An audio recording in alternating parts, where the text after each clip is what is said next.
Welcome in, everyone, to the Talkin Tide podcast on the Belly Up Podcast Network. I'm Chase Goodbread, sports columnist with the Tuscaloosa News, along with Travis Reier, the longtime senior analyst at BamaOnline.com. You can get Talkin Tide at Apple Podcasts or wherever you prefer to get your podcast. We're live on Facebook and YouTube as well. The Twitter feed is Talkin_Tide. Give us a like, a follow, a subscribe. We appreciate all that here on Talkin Tide. Quickly want to thank a couple of local sponsors. First and foremost, Peterbrook Chocolatier of Tuscaloosa, and as well Heat Pizza Bar in downtown Government Square. More on both of them a little later in the program. Apologies that we were not able to get on the air on Sunday to recap Alabama's road win at Texas A&M. That's pretty much on me, your host, your co-host. I had a little trouble getting out of Houston, which is actually where we stayed rather than College Station, and just wasn't able to pull it off on Sunday. And so we'll do kind of a super pod here on a Wednesday, preview Alabama, Arkansas first and foremost, Travis, but we'll look back a little bit on A&M since we didn't have that weekend pod. But first, to set the stage for this upcoming game, Arkansas comes to town 2-4, Travis, 0-3 in SEC play. Alabama coming in 5-1 and 3-0. 11 a.m. kickoff early on ESPN, and it's homecoming. Travis, they're going to crank that homecoming parade at 7 for you for that 11 a.m. kick. The boys are going to have to put it down early on Friday night if they want to be out there for that parade. Yeah, you're going to have that parade coming from one way up, I guess, University, and then the team coming the other way on University. You're going to have processions during the morning hours for sure, trying to get all the festivities taken care of and then play a little college football with Arkansas and Alabama there at 11 a.m. Been a rough stretch for the Razorbacks, Travis. The season's gone a little bit off the rails for Coach Sam Pittman's team. Alabama, to the contrary, seems to be trending up. Played pretty well at Texas A&M, I thought. And again, we'll recap A&M a little bit later on in the program. But Arkansas, Travis, comes in kind of the typical Arkansas team in that they've got some explosiveness offensively, but defensively, can you trust them? Defense, definitely the worry if you're Sam Pittman. Yeah, it's better when you look at the numbers so far this season for Arkansas, but when you dig a little deeper and just look at conference play, that's where the issues come in a little bit. And look, it hasn't been an offense that's really helped the defense much, too much in the way of turnovers, especially in conference play. And it's just been a rough stretch for this team, man. This is essentially its fourth straight road game. And when you're talking about SEC play too, the BYU loss in Fayetteville was kind of a momentum killer for this Arkansas team. Then you go to LSU, then you get Texas A&M and Arlington, then you go on the road to Ole Miss, and now you're at Alabama.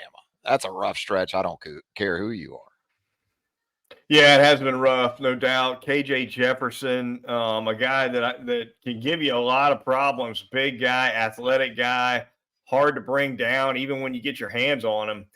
Strong guy with a big arm for sure. Andrew Armstrong at the wide receiver spot, far and away the leader for the Razorbacks in that regard. And Rocket Sanders is a guy who's kind of just now getting going. He missed a couple games early. Travis missed some action with an injury. He's been back for a few weeks now, but for a guy who ran the ball for 1,400 yards roughly a year ago, he's somebody that this Arkansas offense needs to establish every opportunity it gets. Yeah, we talk about Alabama's offensive line trying to work through some growing pains during the first 3, 4, 5 games of the season. You got some of those same issues for Arkansas up front. There's only so much KJ Jefferson can do. I mean, he's a great quarterback. Think about a couple of years ago, this game in Tuscaloosa with he and Bryce Young. I mean, that was a heck of a show. But you said it, other than Andrew Armstrong, Luke Haas, the freshman tight end, is out for the remainder of the season now. Armstrong is a guy that came in from Texas A&M Commerce as a transfer, 6'4", good-looking receiver, but I just don't know if there's enough to go along with him when you talk about the outside positions, the receiver positions. You're right. I think with Rocket and those backs, that's a strength for that offense, no doubt about it. In fact, you might see some two-back stuff from Dan Enos's guys on the offensive side for Arkansas this week. But and KJ's getting hit a lot too. I mean, there's so much on him. I thought he was really heroic against LSU a couple weeks ago, but again, he still needs some help. He does, and AJ Green's a guy they've kind of turned to in the backfield a little bit. Doesn't have a ton of carries, only 32 carries on the year. But AJ Green, Travis, in getting a little bit of action as Sanders has gotten back. He's averaging 6 yards a pop, a couple of touchdowns, 32 for 195. So he brings a little juice to that Arkansas offensive backfield. But you do get the sense that a lot's on Jefferson's shoulders. He's probably trying to do a little bit too much in this offense last year for him, and trying to carry things. That's never a good thing. Defensively, Dwight McGlothern at cornerback, Jaheim Thomas at linebacker, a couple of leaders for that Arkansas defense. That group kind of up and down. I think it's going to be critical for Arkansas. I think defensively to try to get pressure with four. We talk about it all the time how critical that is, and with a young guy like Jalen Milroe, quarterback in Alabama, you could probably get away with bringing five a little bit more often because a guy with a little less experience might not burn that fifth man and the gap that he leaves behind trying to blitz. But that being said, Milrose seems to be getting better and better, threw for 300 plus last week against Texas A&M. So offensively for Alabama, running game's got to be reestablished. First of all, it was atrocious against A&M. You tip your hat to A&M on that largely. I think, Travis, they've got one of the best run defenses in college football, only giving up about 85 yards a game on the ground. But in practice this week for Alabama, you got to think that running game had to have been a pretty strong emphasis. You would think so. And it's an Arkansas defense that, again, when you look more so at league play, giving up about 195 yards per game on the ground. So this should be a week in which Alabama can get that ground game going again with Chase McClellan, Roydell Williams, maybe some Jalen Milroe in that mix too. Absolutely. You knew it was going to be a big challenge last week against that A&M front. But I think even the threat of the run still helps Alabama because in that game against A&M, Alabama was able to capitalize on some hard play action a couple of times and get those single high safety looks with man coverage on the outside. And, if Alabama gets that right now with Jermaine Burton and the way that Jalen Milroe is delivering the football down the field, it probably feels pretty good about that. But Travis Williams, the first-year defensive coordinator for Arkansas, he isn't afraid to dial it up. I mean, he is cover zero. He'll go from time to time. So he'll put those guys out there and see what they can get done in man coverage situations. Speaking of defensive backs, Malachi Moore injured against Texas A&M. Did not look good for him at all coming off the field in College Station, bearing no weight at all on one of his legs. Sounds like he's going to be a game time decision for the Crimson Tide. And this is the second time this season where we've not been sure if he's going to be able to go. Remember, Malachi had an injury issue early in the year. I think before the Texas game, he was at least somewhat questionable, ended up playing in that one. But he's a key cog in that secondary in a couple of different ways, communication-wise, calls, and obviously what he brings in terms of versatility, in terms of run support. He's a guy Alabama can ill afford to miss. Yeah, I think this is a week, if you don't have him, not that you ever want to be without him this season, this is a week where you might be able to withstand it within league play.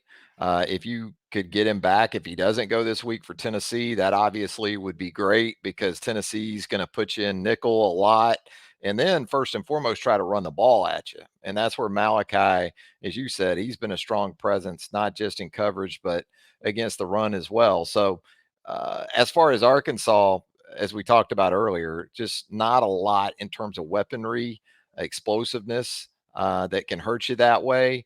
I think Alabama will be in nickel probably a good bit again this week, maybe not much dime, which that right now probably worries me as much as anything for Alabama if Malachi's not in there, because you get the 6 defensive backs, you're moving on from really 5 that you still really feel really good about. Come with Trey Amos at corner, Terrion Arnold inside, Malachi Kool-Aid at the other corner, and those safeties. Still feel pretty good about those 5. And not that Christian Story hadn't been around and doesn't understand what's going on. It's just the guy hadn't played a lot of football on defense. Go ahead and take a look back at that win over Texas A&M this past Saturday. We'll stay with the defense. We were just talking about defense. Another strong effort from that group. Pass rush strong, especially late. Travis back-to-back sacks to kind of help seal it in the fourth quarter, including one that was actually an intentional grounding call in the end zone that generated a huge safety for Alabama. Made it a 2-score game, got Alabama the ball back. Justin Aboibe, you love to see him have something good happen after what happened with him and the neck injury last year. So huge moment for him. And that pass rush got after Max Johnson, but especially late. We saw this against Ole Miss late. The pass rush for Alabama seems to really key it up with a little bit of a lead late in the game.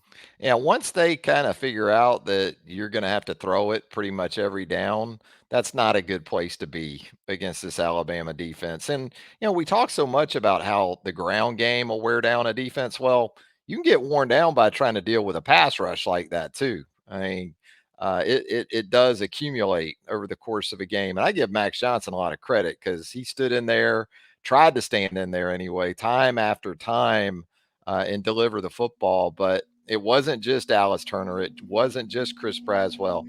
I mean, when some of these guys like a Boygby and Tim Keenan and Jaheim Otis and Damon Payne, when they start getting it going too, to go along with those guys on the outside, and A&M right now doesn't necessarily have, in my opinion, running backs that are adept in pass protection. And you start bringing the Trez Marshalls and the Deontay Lawsons. I like the way Alabama mixed it up.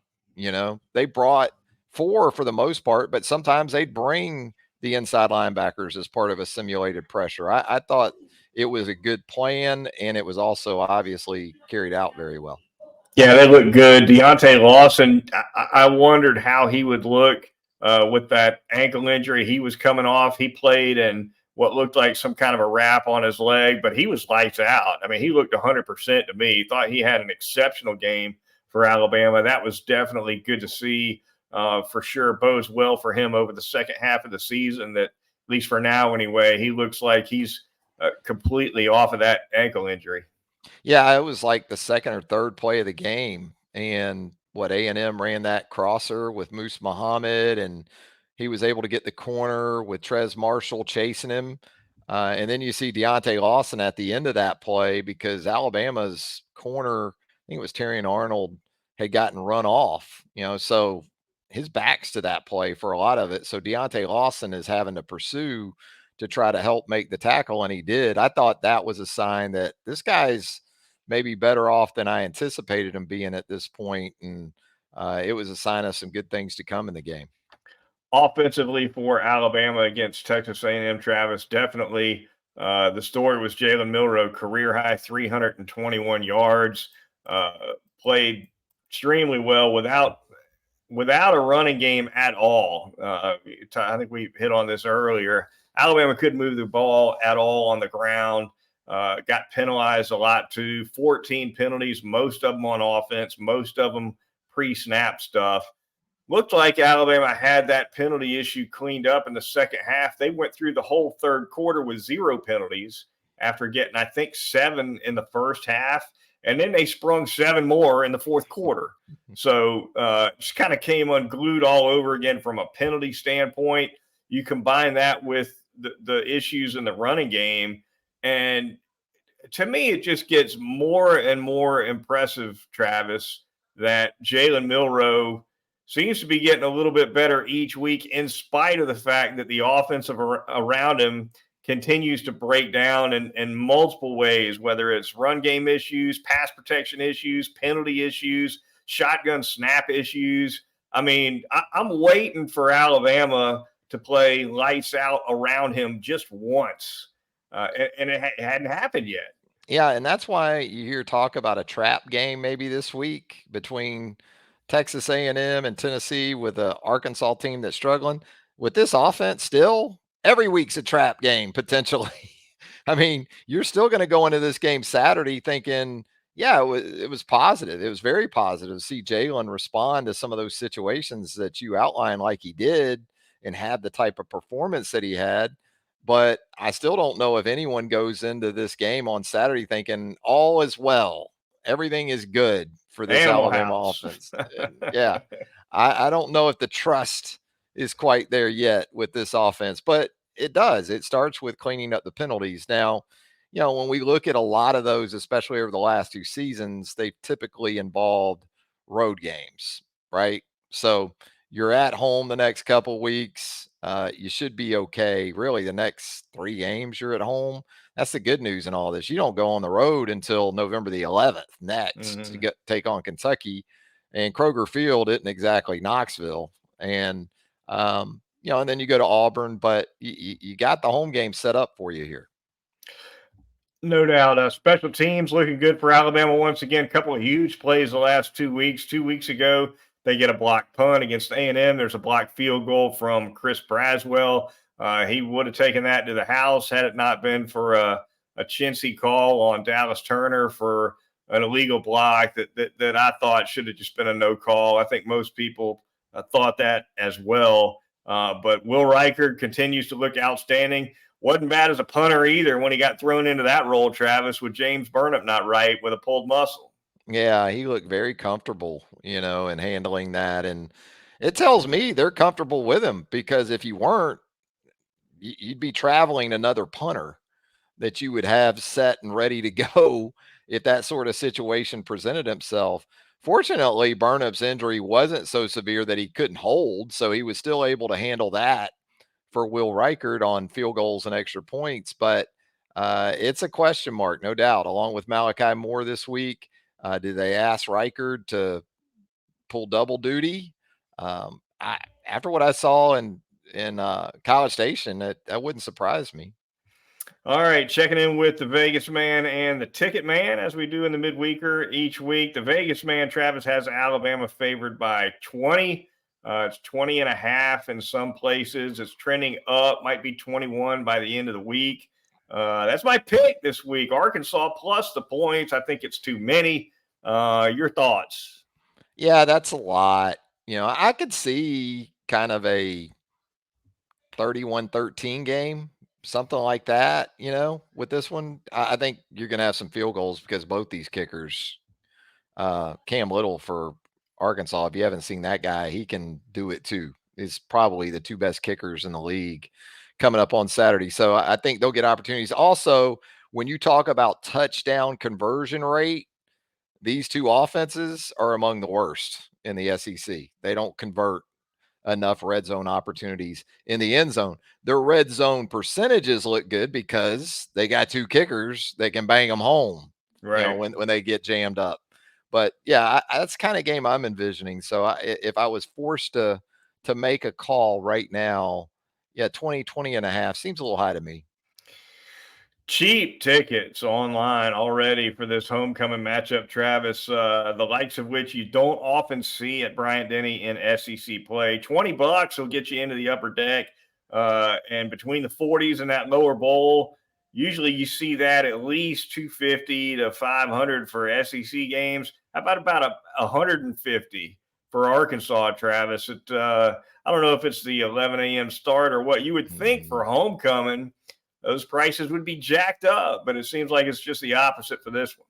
Yeah, and coming off an inspiring win, right, over Texas A&M, those prices kind of reek of Alabama coming off a loss more than a win. Right. But I think you said it, the early kickoff. And Arkansas being 0-3 in the league. And Arkansas is bringing nobody with them. Right. So you're not getting any type of impact from the traveling fan base, which more and more it seems like these days you get less and less, even from teams that are playing well, fan bases of teams that are playing well. So yeah, it's gonna be a rough one. Now, look, Ticketman knows he's still got Tennessee. He's pulling hard for Tennessee Saturday against Texas A&M. Yes. And he knows he's got LSU on the horizon. So he can deal with this a little bit coming up on Saturday because he knows he's got the Vols and the Tigers down the road. He wants those Tigers to keep winning too. Squeaked one out against Missouri last week in a wild one, but yeah, he's counting on those two down the stretch to bring that profit home. All right, really quickly here on Talkin Tide, got to thank a couple of sponsors. Going to start by telling you all about Heat Pizza Bar and that fantastic pizza that Frank Fleming and his staff is serving up. Signature pizzas. They've got the Thai chicken pizza. They've got the standard. You just can't beat it. Chicken, bacon, ranch, you name it. They do it all at Heat Pizza. Super salads, super sides. They got those jalapeno poppers that I like a whole lot. And, of course, a full bar as well. Downtown in Government Square, super atmosphere, always plenty of flat screens for your sports viewing. If you're not going to the Alabama-Arkansas game this weekend, check it out at Heat. They'll have it all over those flat screens. You can bank on that.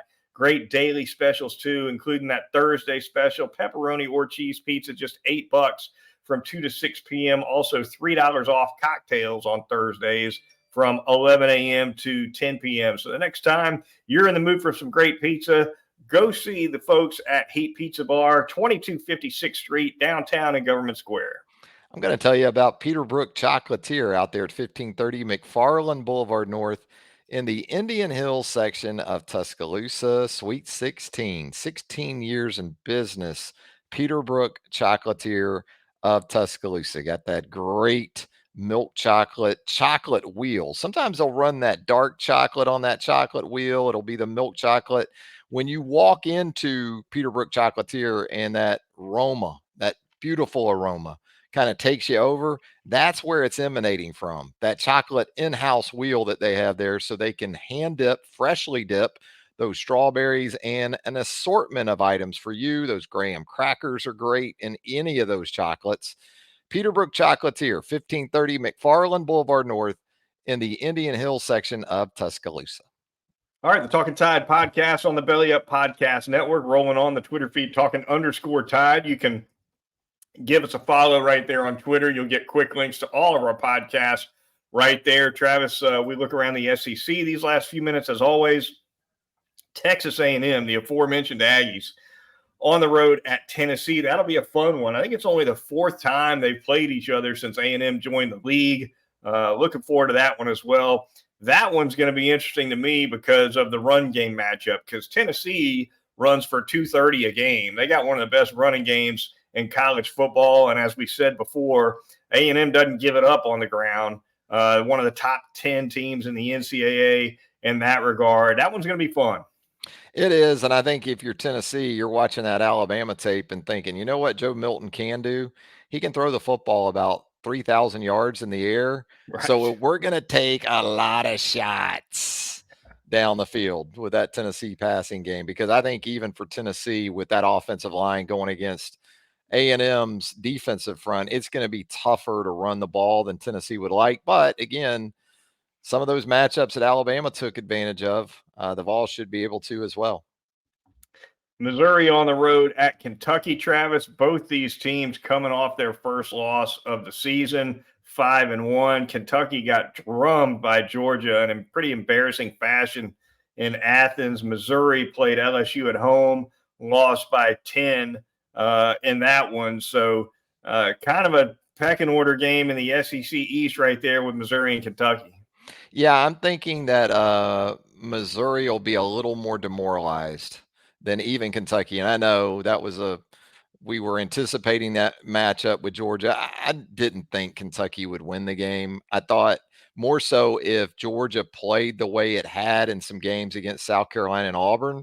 At least on the scoreboard, it could look pretty good at the end of the game. Unfortunately for Kentucky, Georgia decided to show up offensively from the outset.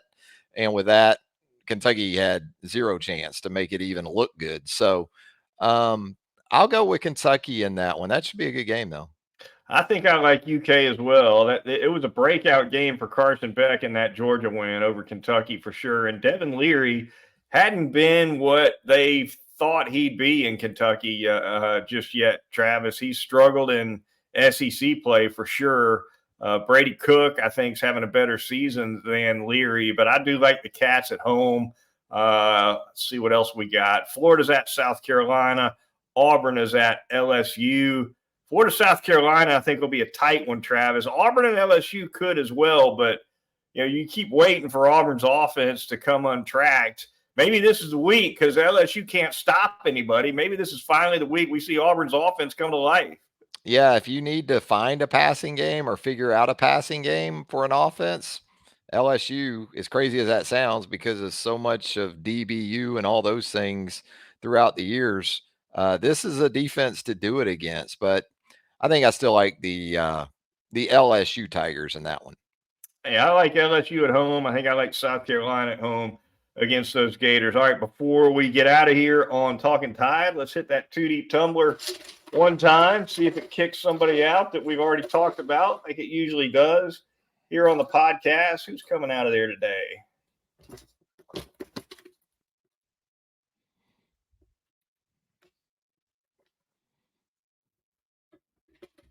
Here we have it. There it goes. It's the Powerball. Number one, Kool-Aid McKinstry coming out of that 2-deep tumbler. He's in the 1-deep. Kool-Aid McKinstry. Outstanding year for him at the cornerback position, Travis. As a return guy, been a little up and down. I guess a little ball security hiccups here and there this season. But, boy, him and Terry and Arnold together as corners have really kind of come into their own.